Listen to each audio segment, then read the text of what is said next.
The onboard display can be locked to prevent changes or adjustments.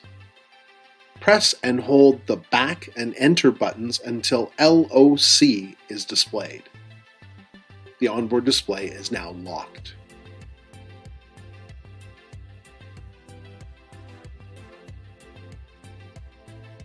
To unlock the onboard display, press and hold the back and enter buttons until the temperature set point is displayed. The onboard display is now unlocked. For more information, visit the SmartVap Plus support page on the Bally website at b-rp.ca/svp.